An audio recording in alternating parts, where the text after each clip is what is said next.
నేను పీహెచ్‌డీ చేశానండి. Okay. PhD తర్వాత పోస్ట్ డాక్టరల్ ఫెలోషిప్ చేశాను. బాల్యం అంతా సికింద్రాబాద్‌లోనే.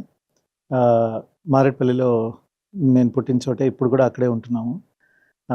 Saint Johne's church high school అని సికింద్రాబాద్‌లో ఉంది. అక్కడ 10వ తరగతి వరకు అక్కడ చదువుకున్నాను. లిటిల్ ఫ్లవర్ జూనియర్ కాలేజ్‌లో ఇంటర్మీడియేట్, ఓహ్! ఆ తర్వాత ఉస్మానియా యూనివర్సిటీలో డిగ్రీ చేశాను. మాస్టర్స్ కోసం ఎంఎస్‌సి కెమిస్ట్రీ చేయడం కోసం నేను ఐఐటీ చెన్నై వెళ్ళాను. 90లో. ఆ తర్వాత పీహెచ్‌డీ చేయడం కోసం అమెరికా వెళ్ళాను. యూఎస్‌లో యూనివర్సిటీ ఆఫ్ పిట్స్‌బర్గ్‌లో పీహెచ్‌డీ చేశాను. ఓకే. మళ్ళీ యునైటెడ్ కింగ్డమ్‌కొచ్చి నాటింఘమ్ అనే ఊళ్ళో పోస్ట్ డాక్టరల్ ఫెలోషిప్ చేశాను. ఓకే. సో, అది. సార్ ఐఐటీ మద్రాస్‌లో ఎంఎస్సీ చేయడం జరిగింది గదా! దాని యొక్క అనుభవాలు మాతో పంచుకోండి.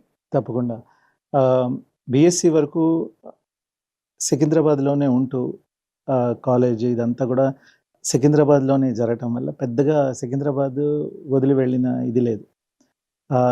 మొదటిసారి ఊరు వదిలి వేరే ఊరికి. ఆ రోజుల్లో ఇప్పుడున్నంత కనెక్టివిటీ కూడా లేదు కాబట్టి భాష కూడా వేరే.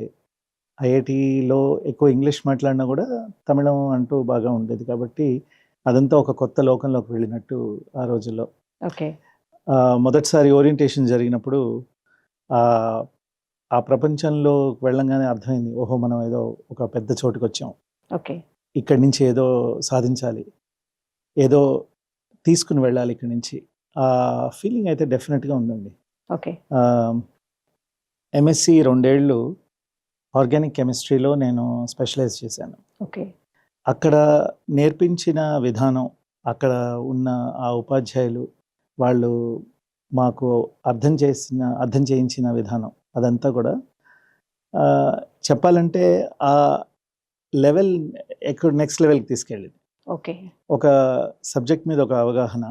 అసలు కెమిస్ట్రీ అంటే ఏమిటి? ఊరికే బట్టి పట్టుకొని చదవటం కాదు. దాన్ని మన జీవితంలో ఎక్కడ మన చుట్టూ ఉన్నదంతా కెమిస్ట్రీయే అని ఒక అవగాహన బలంగా తీసుకొచ్చి నా సెకండ్ ఇయర్ లాస్ట్‌లో ఉన్నప్పుడు నేను ఒక రీసెర్చ్ ప్రాజెక్ట్ చేయవలసొచ్చింది. ఆ రీసెర్చ్ ప్రాజెక్ట్ మూలకంగానే నాకు అసలు ఈ డ్రగ్ డిస్కవరీ, ఔషధాలని కనుక్కోవడం, ఆవిష్కరించడం వీటన్నిటి గురించి ఒక ఇష్టం అనేది ఏర్పడింది. కాబట్టి ఐఐటీలో చదవటం అనేది తప్పకుండా ఒక పునాది.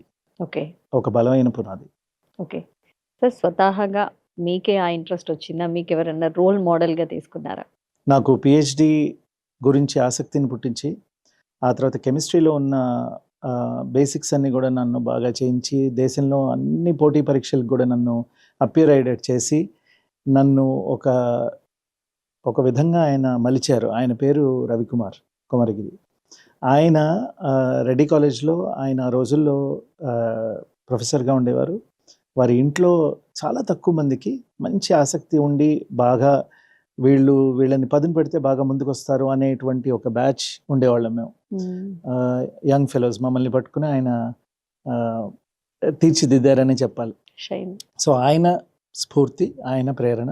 ఆయనతో పాటు ప్రభాకర్ గారు, రంగసాయి గారు అని ఇంకో ఇద్దరు ప్రొఫెసర్లు ఉండేవాళ్ళు. వీళ్ళు ముగ్గురు నిజంగా అసలు కెమిస్ట్రీ వైపు పూర్తిగా తెప్పించి, కెమిస్ట్రీలో ఒక కెరియర్ చేసుకోవచ్చు అనే నమ్మకాన్ని పుట్టించిన వాళ్ళు వీళ్ళు. ఓకే. ఇప్పుడు మరి నేను పూర్తిగా దాని మీదే ఉన్నాను కాబట్టి నా జీవితం అంతా వాళ్ళకి రుణపడి ఉంటాను.